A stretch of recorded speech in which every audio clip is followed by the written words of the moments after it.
Well, as you've seen, Dahlgren Lake here on the Lexington Wildlife Management Area has been undergoing a major transformation recently by our fisheries division. They pretty much wiped the slate clean and started over from scratch. When it comes to fisheries management, sometimes, well, some species can kind of hog the spotlight, like largemouth bass and stripers and paddlefish. But our surveys indicate that most anglers don't cut their angling teeth on these species. For most of us, well, like myself, our first fishing experience is for sunfish. So with that in mind, well, our biologists have begun to invest some time and energy into sunfish management.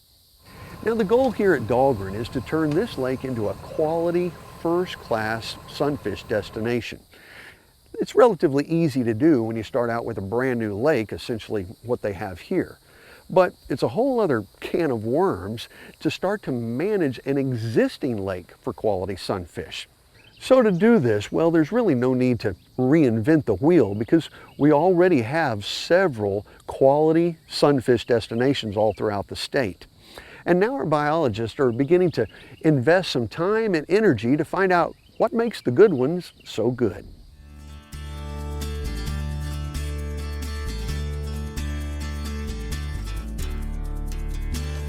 All right, boys, we ready to fish? Yep. All right, I need some help to get the canoe out, and then we're gonna be good. Owen, can you get on the other side for me, please?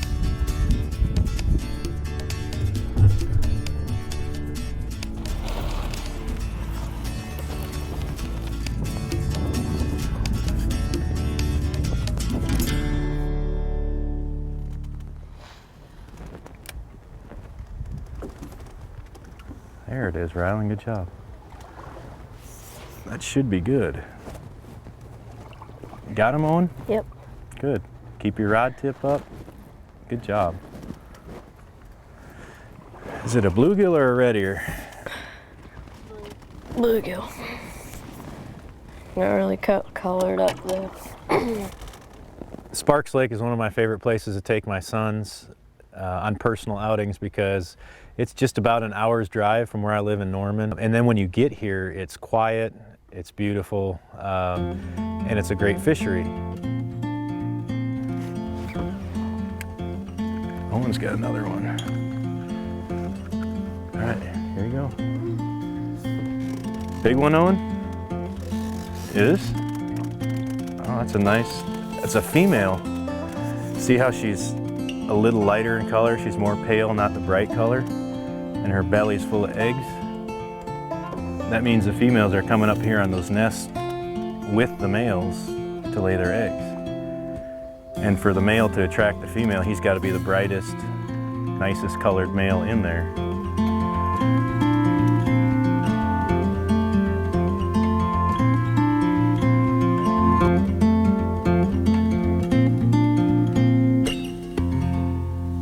Sunfish in general are probably the best introductory species for a novice angler, kid anglers, because they're virtually in every body of water that we've got. They're broadly geographically spread, distributed across the entire state, and they readily bite just about anything you throw in front of them that's small enough to get their mouth on. Good job, Rye. Nice and easy. Swing it this way a little bit. Oh, that's a big bluegill. There you go, good job. That's another male. See how brightly colored he is? Lip it. Hand me your rod. Lip it. Squeeze. You got it. Squeeze. Squeeze hard. Show them. Show them. Show them. Good.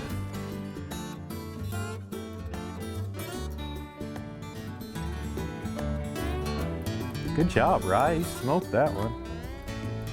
Easy, easy. No rush. Good job. Keep reeling a little bit more. Hand them this way. Ah, what kind is that? Red ear. Red ear. How do you know that? That's right. That's a little red ear. Bye-bye, red ear. Right now, ODWC, specifically the Fisheries Research Lab in Norman, we are in the middle of investigating a research project where we're trying to figure out exactly what the key ingredients are. What are the key components that make up these quality sunfish fisheries, so that maybe we can replicate them and create more of these waters across the state. So one of our research biologists is specifically looking at what makes these fish grow to the sizes that they grow, what management regulations do we need to implement to keep quality sun fisheries available for everybody. So some of the lakes that he's looking at are places like New Spiral Lake down in the southeast, Elmer Lake out by Kingfisher, and right here at Sparks Lake. We've got this beautiful 25-acre lake, and it's a quality sun fishery that's part of a much broader scale research project to investigate why these lakes are producing the quality size sunfish that they are, and how do we keep them that way, and how do we try and make more lakes into quality sunfish lakes like this.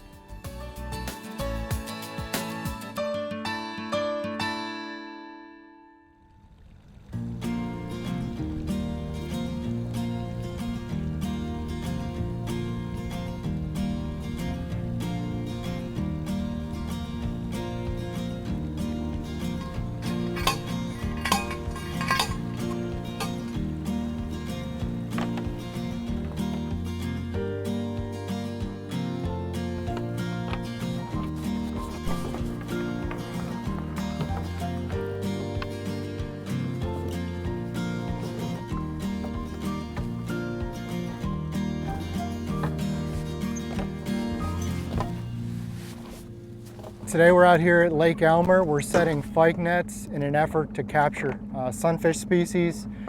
This survey is being conducted as part of a statewide research project that I'm running, basically to identify or establish sunfish populations, quality sunfish populations in Oklahoma. We're setting these nets at various sites around the lake. The sites were randomly selected basically to ensure that all possible habitat types, depths, etc. have the possibility of being selected. Sunfish fisheries in general across the U.S. are very important. They're very popular. They're managed as sport fish in many states. However, for the most part, they're fairly not well studied in Oklahoma.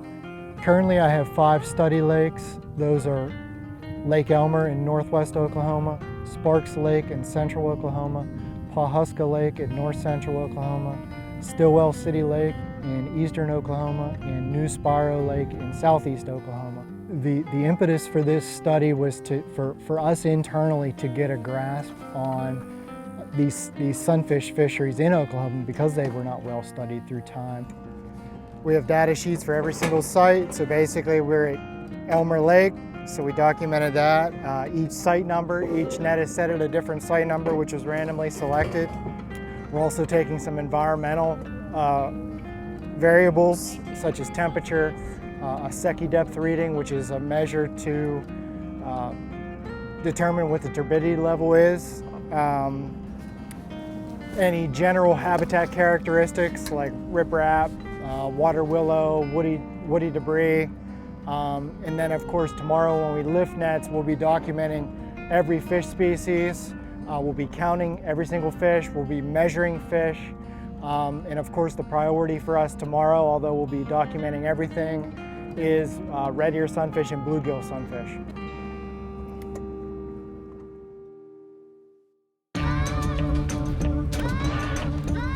Day 2, this is the day where we pick up trap nets.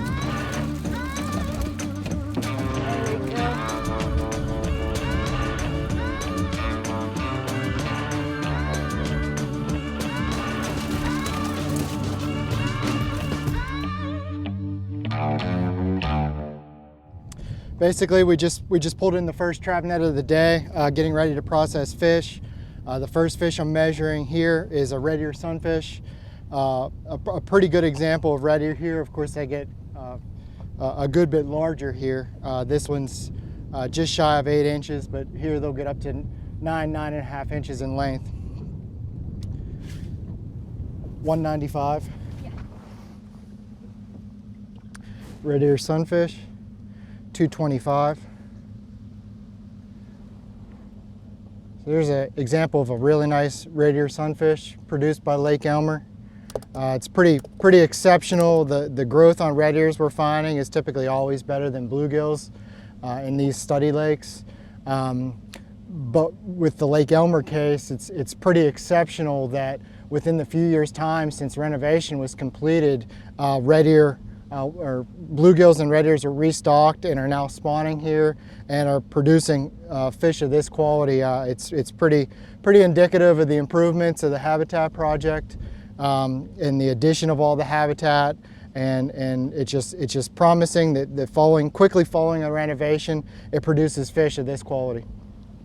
So in general, some of our preliminary findings so far across all the study lakes is that red ear sunfish typically grow to larger sizes than the bluegills in these small impoundments in Oklahoma. Red ears typically can range anywhere from 9+ inches all the way up to about 11.5 inches. Bluegills, though, stay a touch smaller. In general, across all study lakes, they typically only grow to about 8 inches. Mortality rates are a touch higher for bluegills than red ear sunfish, and that's mostly because they're more prolific spawners. They reproduce more than the red ear sunfish that typically spawn only one time in Oklahoma, whereas bluegills will get off 4 to 6 different spawns within a growing season or a spawning season. So this is a nice sized bluegill. Bluegill, for the most part, based on what I'm seeing, they get to about 8 inches, and that's about where their growth stops, compared to the red ears that easily attain 9+ inches in length. And a 9+ inch red ear sunfish is pretty common here, whereas this is a bluegill that approaches 8 inches and is about the upper maximum. They don't appear to be stunted in any of these small impoundments that I'm investigating.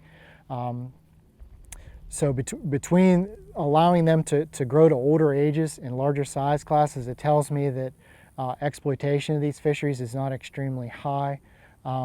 There probably is some angling pressure, and we encounter anglers out there. But in general, some of the preliminary findings suggest that all of these small impoundments that I'm targeting do produce quality and preferred size bluegills and red ear sunfish. So the fishing opportunities are quite good right now in all of these impoundments, as they produce a size structure of these fish species that is pretty impressive in a lot of cases and quite good. Today we're at the Oklahoma Fishery Research Laboratory, and we are going to process a sample of red ear sunfish that was collected during a survey this past fall using trap nets. We'll take the length of each fish. This fish in particular is a red ear sunfish. It measures to be 187 millimeters, which is just shy of 7.5 inches. We then take the weight of this fish. It's 116 grams. To remove the otoliths, we basically just reach behind the gills, pull the gills back, pop the head of the fish back to expose basically the brain case and the case where the otoliths are contained.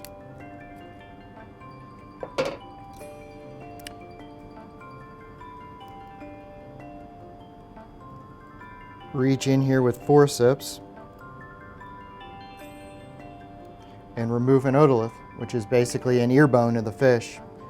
That ear bone the fish uses for various purposes, but mostly it's used for its equilibrium, staying upright in the water column, and it's also used for being able to hear underwater. Lastly, we'll make an incision in the belly of the fish.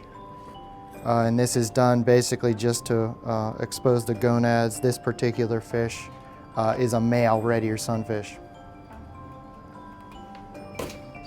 And basically we pick up with the next fish.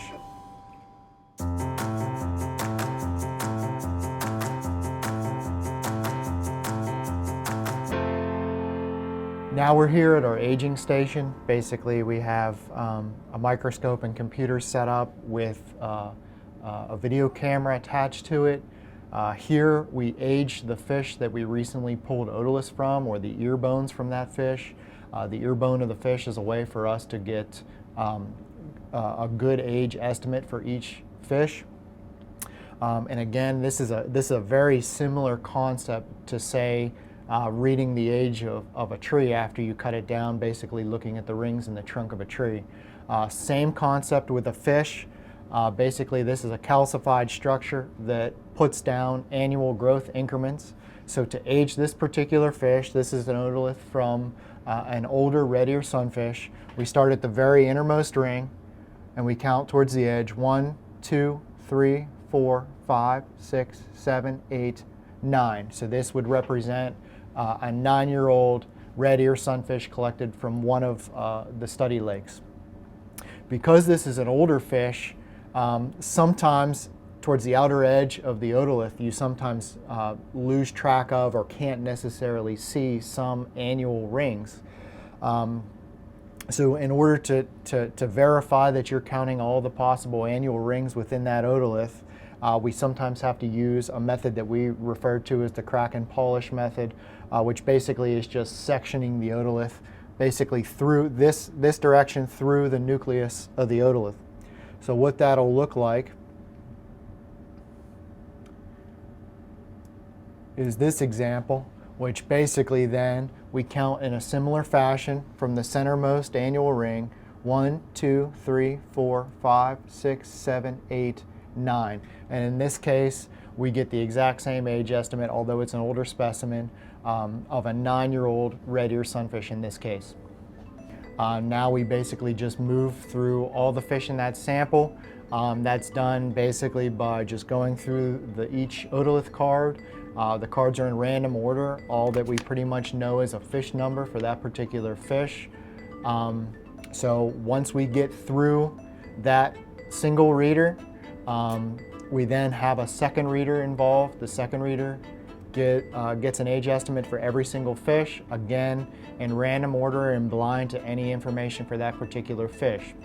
Now, if there's a disagreement for any age estimates between those two readers, we then sit down and get what we call a final consensus age estimate, and that's basically when the two readers basically sit down, discuss what they saw as far as their age estimate is concerned with a particular otolith sample that we didn't agree on, and we come up with that final age estimate based on what we both see for that particular fish.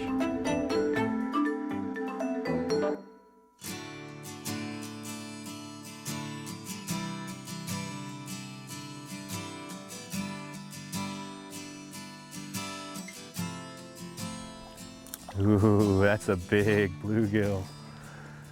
Look at that one. There's definitely not. That one's as big as my hand, buddy. It's good. You want to kiss him? No. The reason that we're doing a lot of this research on sunfish is we have an interest in creating quality sunfish populations for anglers to take advantage of, but we've also heard from anglers, and especially our novice anglers and our young anglers that are maybe being introduced to the sport, that sunfish is the primary species that they're catching. So if that's the case, we're trying to make it easy for them and exciting for them to become an avid angler and to take advantage of some of these beautiful fisheries that we have.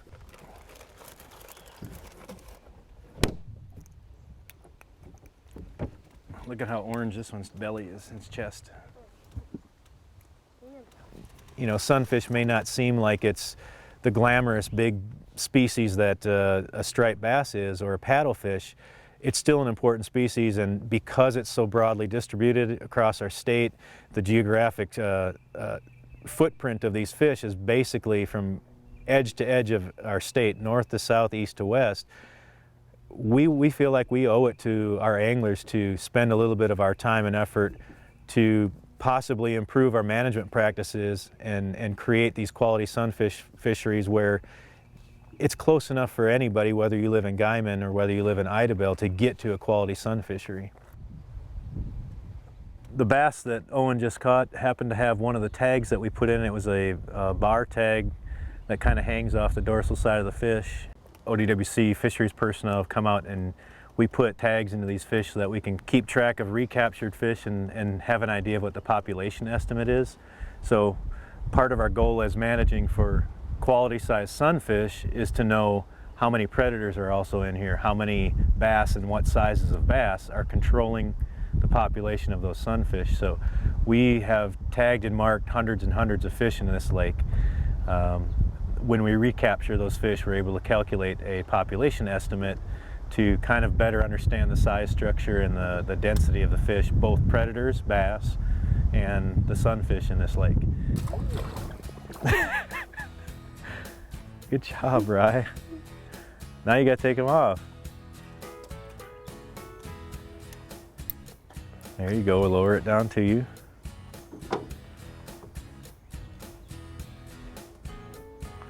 It's a little male bluegill. See, he's kind of orange on the bottom.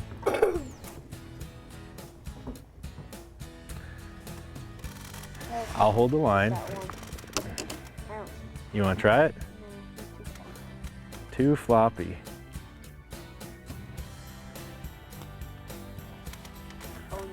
There you go. Do you want to let them up?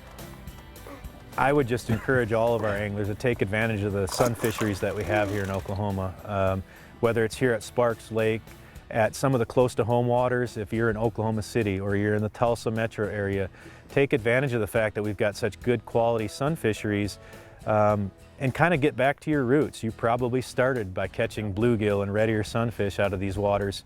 Kind of step back to the basics and go catch some sunfish. Maybe use a cane pole, maybe go back to as basic as it gets. It's worth your time. It's worth getting out there to pursue these fish. They might not be the biggest bodied fish, but they got a big heart and they fight great, and it's a great thing to take a family to. I love taking my family out to catch sunfish. It's one of our favorite things that we look forward to.